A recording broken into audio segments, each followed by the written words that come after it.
شب 27 به 28 ایول که مردم در تاجیکستان گرفتن ماه را تماشا می‌کردند، گروهی در کوههای نورک در پرتو ماه خونین برنامه یک حمله خونین را می‌کشید.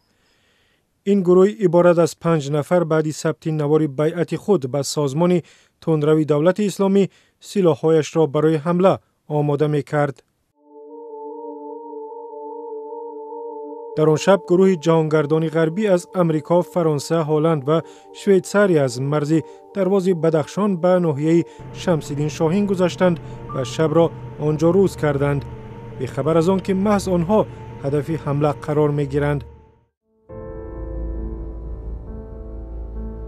حملگران جهانگردان را در دهه صفابخش دنغره در راه به سوی دوشنبه دریافت کردند. آنها اول سیاحان را با ماشین پخش کردند، سپس با کارد و تبر ضربه زدند.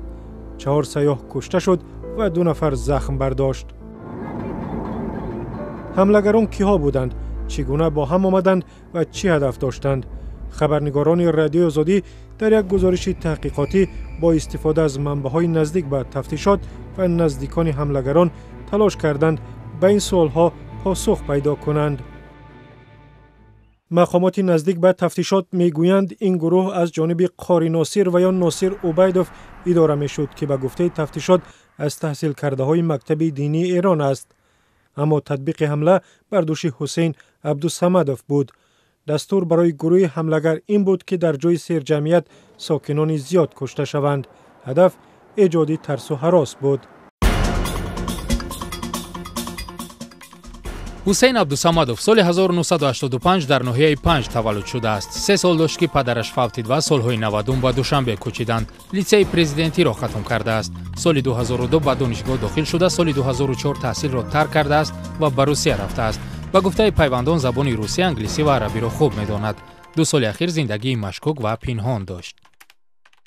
من میپره خطیت چای بخورم، خطیت اوقات بخورم. مادرش هم نمیدانست که پسرش کجاست.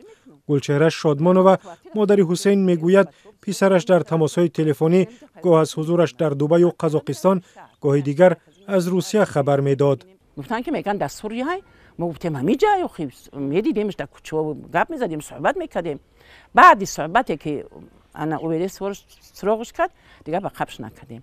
یگون بار میبینیم که قطعا بختیار ناصر خوجا هم قاری ناصر خوجا بعد همین مسجد روی سرشید.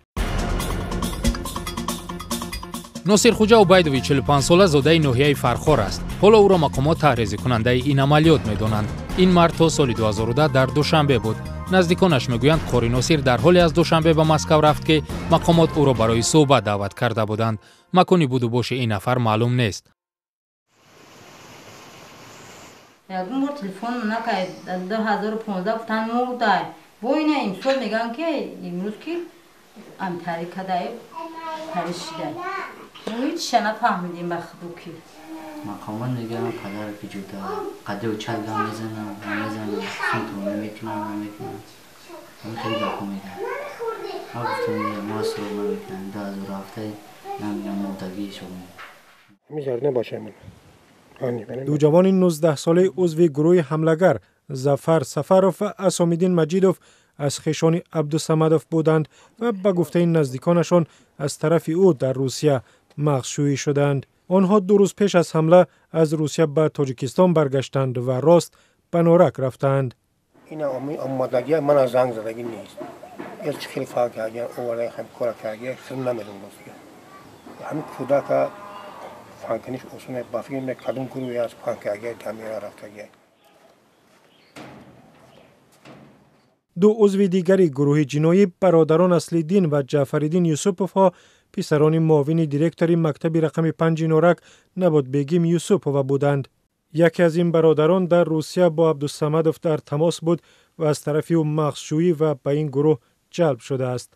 بعداً برادر کلانی دادرش را به این گروه همراه کرده است. وقتی که فرزندای ما در همین راه نادرست میروند، به همین کارهای نادرست دست میزنند، البته دل ما آموزگاران را ریش کرد. ما نمیخواهیم که در کلکتیو ما مثال همین خیلی سخنهای بس شده. در عملیات به ضد این گروه مقامات حسین عبدالصمدوف را دستگیر کردند و برادران جعفرالدین و اصلالدین یوسپوف ها همراه با 2 عضو دیگری گروه اسام‌الدین مجیدوف و ظفرجان سفروف کشته شدند. مقامات گفتند این عمل را حزب ممنوع نهضت اسلامی تحت پرچم داعش انجام داد. این حزب مخالف اتهام را رد می کند.